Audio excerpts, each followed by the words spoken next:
Section, I simply would like to lend my voice once more, still on the most hot trending topic today in Nigeria, on electoral reform. I saw a video that was made by Verydarkman where he talked about why he wouldn't want to come out to join the demonstration or the protest. Yeah, it was obvious a lot of persons were tagging him, some persons were asking questions, where are the Ratel movements and all of that. So he made a video in response. And according to him, he said he wouldn't, come out to the protest ground until, the people of concern, the politicians of concern who are interested in taking powers. He mentioned P2B, Kwankwaso, El Rufai, and the rest of them, that until they come out to the protest ground, and that is when he will come out probably. I'm pretty sure many of you may have seen that very video, and I decided to lend my voice to categorically correct what I would call deficiencies in understanding, to strengthen, a unified, call for good governance in Nigeria through the Nigerian people. Now, this was the earlier video that Verydarkman made. I think many other persons also later started calling him out and all of that. And he must not also forget that the reason people are calling him out is because he stands out to be influential in the Nigeria of today. You cannot take that away. So later on, I think he also made another video where, according to him, he said the Ratel movement that they are inside, that they are not joining the protest. And then, look at see the video. The Ratels are not coming out. We are very, very sorry. We don't have that time to waste. And then, while watching that very video, I saw a comment. One of them says, if you cannot join the protest, do not discourage those that wants to join the protest. Then another person wrote, the Ratel movement or the Ratels are inside. Presido, don't confirm them. When I saw that very comment, I got really very emotional. It reminded me that the redemption of Nigeria might take longer than we expected. There is a question I would want to ask before I go into a little more details.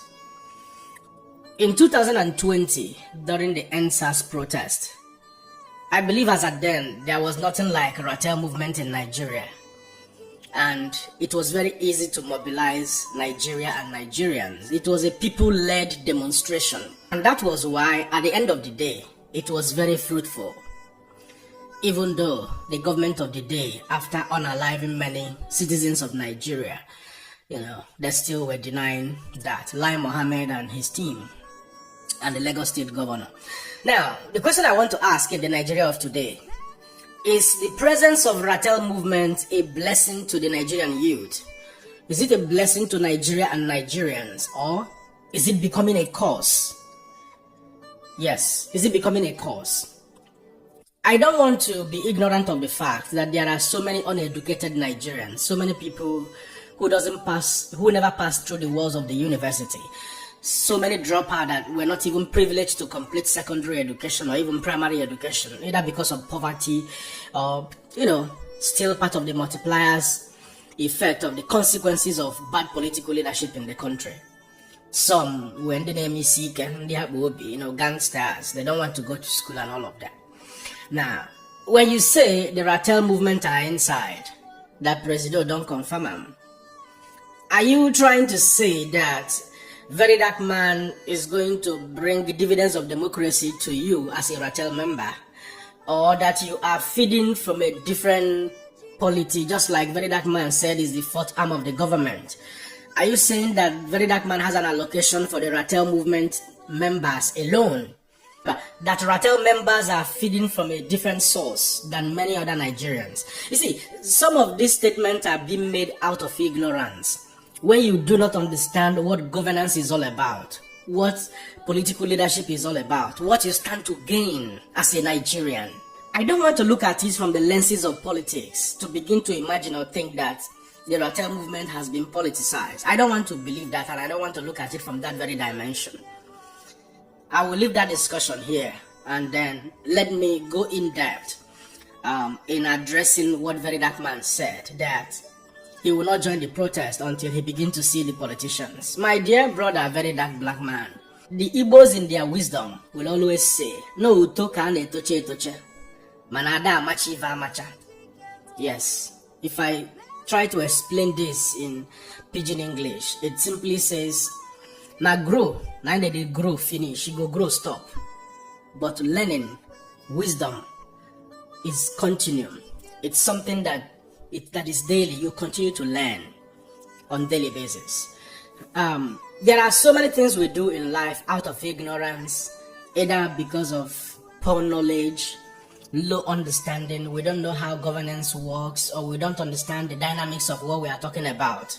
There is a wise saying that has been registered over the years by philosophers and Aristotle and by social engineers and social scientists as well, that once politicians takes over the street in a way of protest, that the protest stops being about the citizens and starts being about who controls the state. Yes, let me say that again. When politicians takes over the street in a way of protest or for protest, the protest stops being about the citizens and starts being about who controls the state. The reason is very simple. It is simply because of hidden agenda, ulterior motives. And this oftentimes is perceived by the ruling class or by the ruling party to be a political drama. So, when politicians lead a protest, it is usually all about power grab, not about authentic change, not about bringing the real change that will affect the life of the citizenry. But in principle, protest should principally be people-led. Yes, if you want to see the efficacy of what you are protesting for.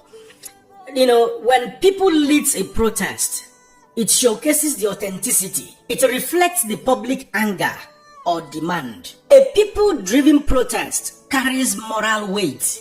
Yes, because it's not about power, but all about survival. It's all about right, and it is all about justice. And it becomes very hard for the ruling party or for the ruling class to perceive it as a political drama or to even dismiss such a movement or such a protest. But the moment politicians principally leads a protest, party affiliation, party flags, and party coloration oftentimes tends to divide such a protest in a manner that it becomes very easy for the ruling party to target a political drama, an opposition political drama. However, we must not be ignorant or dismiss the fact that the presence of politicians also in protest helps to amplify it. It helps to also grant the protesters, in some cases, protection, using their platform to grant protesters protection in case where the government of the day tries to be repressive. You know what I mean? However, what is publicly and internationally and locally, globally obtainable, with respect to efficacy at the end of the day, is people-led protest, not politician. So when you say you want to see P2B, RFI, this one, that one, I think you're speaking from a place of poor understanding. Yes. And I want to say this. I want to give you the definition of it all now so that you will understand in clarity what we are talking about. In 2012, prior to 2015 presidential election that brought the late General Muhammadu Buhari into office, President Bola Ahmed Tinubu then, he wasn't a president. He was at the forefront of the protest, which I will call a gang up against the then president of the federation, Goodluck Ebele Jonathan. Because I, for one, never stood against the removal of fuel subsidy in that 2012. As, less educated as I was then, so to say, even though I was not totally uneducated or less educated, but I don't want to exaggerate, because otherwise, as at then, I was already studying for my master's degree in analytical chemistry then. That was before I left Nigeria. Anyway, so during that protest, I never supported the I never supported the protest against Goodluck Ebele Jonathan. I supported the removal of the fuel subsidy because I knew that it was going to be beneficial to Nigeria and Nigerians. Now, Bola Ahmed Tinubu and his team that led that very protest from the opposition, wing, it was full of agenda. It was full of hidden agenda. It was full of ulterior motive. Now, why do I say so? If you look at the number of persons that were mobilized in that very protest, Verydarkman, you yourself, you cited it, that Adiboye and the rest of them were all mobilized. And for the records, Pa Adiboye was at the protest ground, and Chris Okoti was also there at the protest ground. Pastor Paul Adefarasin, Pastor Tunde Bakare was there. Bishop David Oyedepo was there. Now, many of these persons that were mobilized, and Reverend Father Jikem Baka was also from the southeastern part of Nigeria, gearing up, for the change of government. He was speaking in favor of the late General Muhammadu Buhari. He said God revealed to him. Now, do you know the essence of mobilizing all of these persons, all of these religious people, and many other politicians that joined that very protest? The reason was not to the overall interest of Nigeria and Nigerians. The hidden agenda was all about power grab. That protest was intended to stain the white of Goodluck Ebele Jonathan. That protest was just to destroy the image of Goodluck Ebele Jonathan ahead of 2015 presidential election. It wasn't about Nigeria and Nigerians. It was about power grab. Unfortunately, most of the clergies that were recruited into that very protest may not have known the ulterior motive, the hidden agenda. Some of them may not know. Some of them may actually know, also in clarity. So that very protest was not about Nigerians. That protest was more of a power change, power grab. The politicians who led that very protest were the ones that mobilized Nigerians to actually carry out that very protest. That is the difference from today's protest, which Peter Obi himself was not even, or is not even part of the people that planned the protest. He surprised the Nigerians who were already at the protest ground when he showed up. And that goes further to tell you just one thing, which Peter Obi has always maintained. I am not desperate to be the president of Nigeria, but I am desperate to see Nigeria work. If Peter Obi is as desperate in power grabbing as President Bola Ahmed Tinubu and his team were many years ago, Peter Obi would have mobilized a massive protest, maybe at the last presidential election 2023 or even today. But his style of politics and lifestyle will tell you that he is not here because he wants to grab power. He wants to initiate a genuine change in the polity.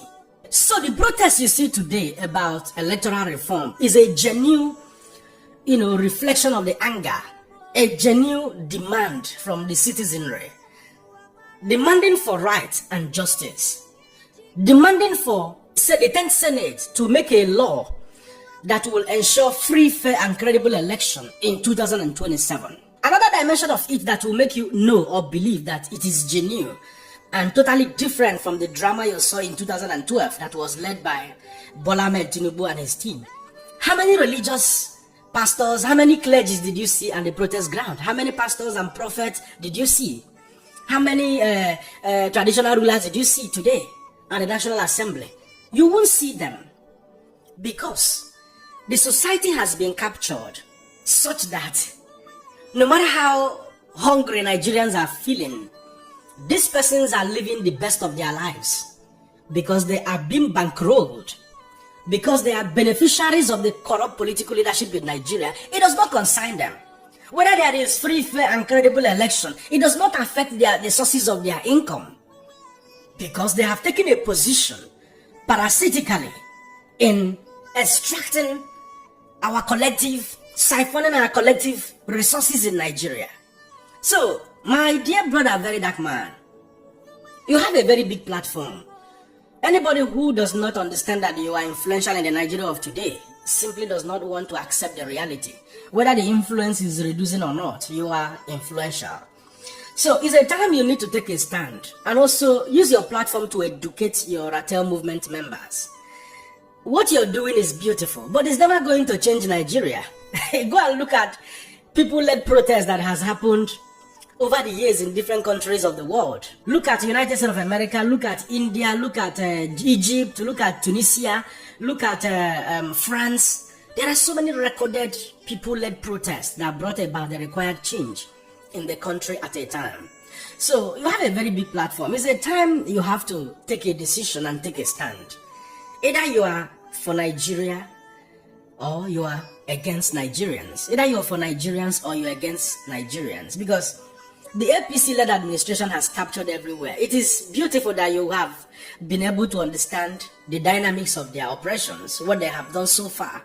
So, if you know all of these things and still decides to dine and wine with them, I don't have anything to say. I will not be surprised. It's the reality of the life we live in. But we all must not forget that the hottest part of the hell will be left for those who choose to be silent in the face of injustice. The hottest part of the hell will be left for those who at a time like this in Nigeria decides to keep silent, decides to claim to be neutral, decides to dine and wine with the devil himself. You have said it all by yourself. President Bola Ahmed Tinubu, with all his strategies as a politician, can never give Nigeria the required expected dividends of democracy because he's too old to do that.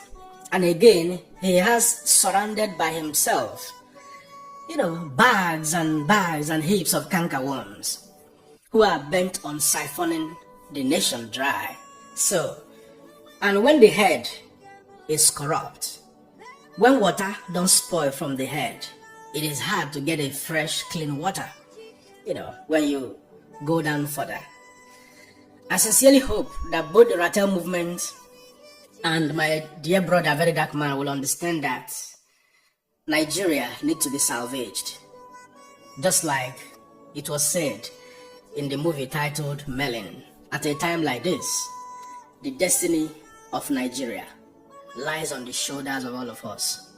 If we really want to make the required change that we need, if we really want to see those changes manifest, then it is time to use our platforms positively. Nigeria is not a poor country. We are not poor. Yes, Nigeria is not poor. If Nigeria gets its political leadership right, Verydarkman, you will use your money for more beautiful things. You will not be spending your money on charity, because a larger majority of the Nigerian bloc, Nigerian citizens, will be taken care of by the government of the day, both at the federal level and at the state level, or even at the local government level.